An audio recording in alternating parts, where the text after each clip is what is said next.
So let us discuss 28th August 2015 newspaper.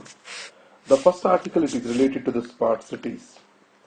And now under the smart cities program, the government of India is going to spend 48,000 crores of rupees, in which 100 crores of the rupees will be allocated to each city for 100 cities, and this will be spread over 5 years.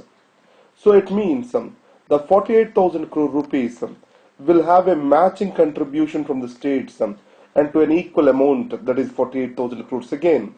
The total project is going to have 96,000 crores of the rupees, which is a huge money. Then, what are smart cities? Why we need smart cities? Now understand that the 31% of the Indian population, they live in cities, and the cities contribute around 63% of GDP. Now by 2030, it is expected that the 40% of the people of India, they live in urban areas, and cities will contribute to 70% of GDP by 2030. Now in this context, reforming the urban infrastructure in India is very critical. Then what the smart cities consists of? The first one is core infrastructure. So the core infrastructure, it means the connectivity, transport, water supply, electricity supply, solid waste management, affordable housing, IT connectivity, good governance. All these comes under the core infrastructure of the smart city. And after that, smart solutions. So what are the smart solutions means? So the better urban planning, using the automation techniques towards bringing in so-called as changes to the policies. Also, the automation of the functioning of various things within the smart cities and public-private partnerships, etc. And the third thing is the mission strategy. The mission strategy includes three things. One is a retrofitting, a redeveloping, greenfield. Greenfield means development of a new city, new project altogether. And the third thing is a redevelopment. And retrofitting, it means altogether changing the existing thing. So the next is how the finance comes from this. As I said, the 48,000 crores of the money that will come from the center, because it's a center sponsored scheme, and the states or urban local bodies has to give a matching grant to this, equivalent to this. And understand that there is a difference between Amrut and also with the smart cities. Amrut is a project based development program. Smart city is an area based development program. Added to that, the smart cities will have convergence with the other government schemes. What are they? We have Hruday. With regard to the heritage cities, we have Hruday, and also we have Amrutam, Swachh Bharat Mission. All these things, the Digital India, they will be integrated with each other towards bringing in something called as a smart city scheme. And next one is how the smart cities were selected. One is they have taken the population criteria into consideration, and also they brought in challenge or a competition method. Previously, detailed project report is collected. Now, instead of detailed project report, so our Ministry of Urban Development, it started testing the real capabilities of that particular city to plan for itself and to develop. Based on this, a challenge or a competition method is being started. So population criteria, and based on this competition, they have selected for many of the smart cities. It's a kind of a new development where a competitive system is being brought in providing for the programs, etc. It's kind of in the spirit of competitive cooperative federalism. So this is what is related to the smart cities. The next one is it is related to the so-called agitation of the Patels. So the reservation policy as a whole, if you see that there are some glaring inconsistencies we can understand in this. So first thing is, do we need reservations? Do we need reservations, or to what extent caste-based reservations are necessary in the country? Now, the reservations are not provided to individuals if you carefully understand. The Constitution says the reservation, if they are not adequately represented, it is on the basis of the criteria of representation too.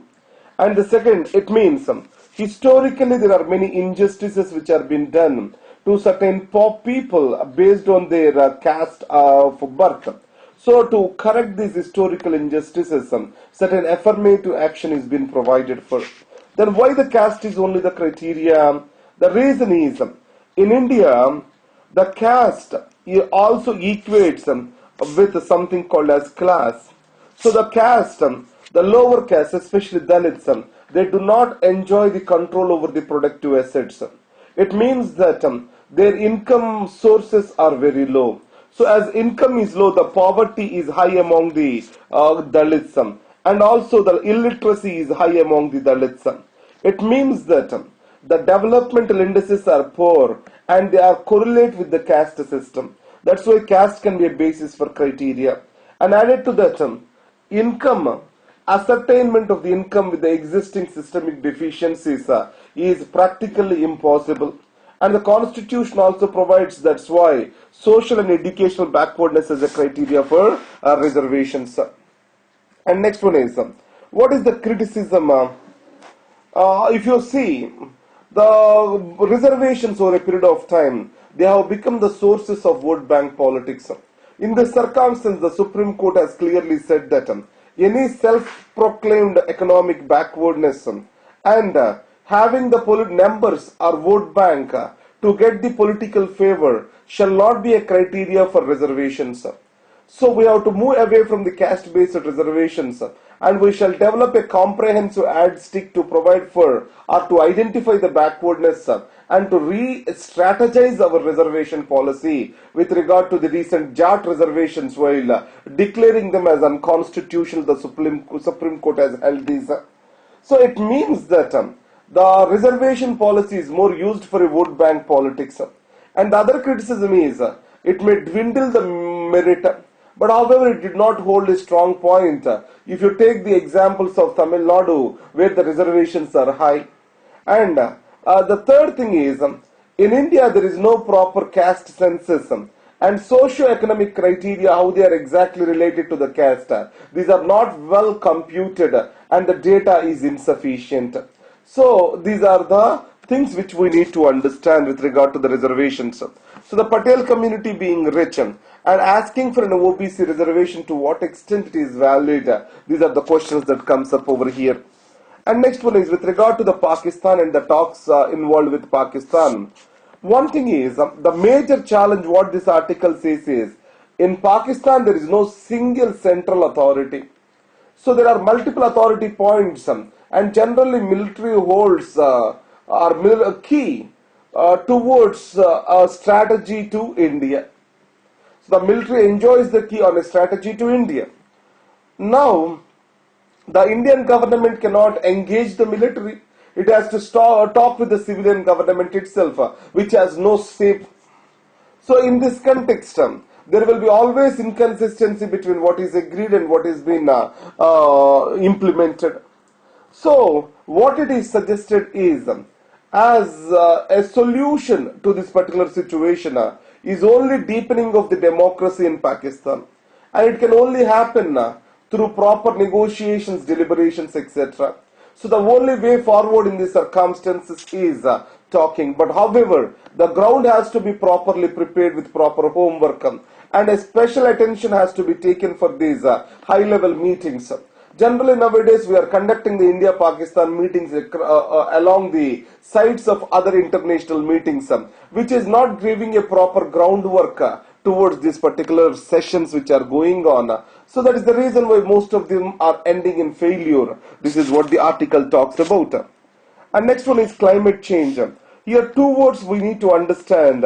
What are INDCs? INDCs. That is intended national determined contributions. And the second thing is peaking year. These are the two terms we need to understand. Under INDCs, as per contribution towards this mitigation of the global change, what every country voluntarily declaring its targets. So it means these are the voluntary targets which are declared by a country as a contribution towards fighting the global climate change. The peaking year means the year in future when a country's emissions are expected to reach to their peak. So China has declared that The 2030 is expected to be its peaking year. It means till 2030 its emissions will decrease. After that, 2030 they will increase. After that they will decrease. Now if you take European Union, what it has said is, it wants to achieve 20% of the emission reduction on 1990 levels by 2020. So in this context, India also has to declare. So the per capita emission is one thing which is always the strategy of India. So India, as an emerging economy with $2 trillion of size of an economy, it is giving an emphasis towards the alternative energies, where more than 200 gigawatts, 175 gigawatts, it has been it is coming up in the renewable energy. And second thing is the Bharat 6 norms which have been coming up, all these towards increasing something called as energy efficiency in India and to decrease its so-called as emissions for the growth of the GDP. Next is the Gslv T6. What is the speciality of this? One thing is, it is an indigenously developed cryogenic engine is used. It is the second time the same engine is used after it has become a failure in 2010. So as PSLV has become a vehicle for remote sensing satellites, for launching our communication satellites now, GSLV technology is getting more and less streamlined for India. So it means it's going to provide a huge commercial advantage to us into the future. And the second thing is, for S-band communications, there is a wide diameter unfurled antenna is been provided with regard to this Gslv 6. So these are the two things which are important with regard to this article is concerned. So thank you very much. Good night.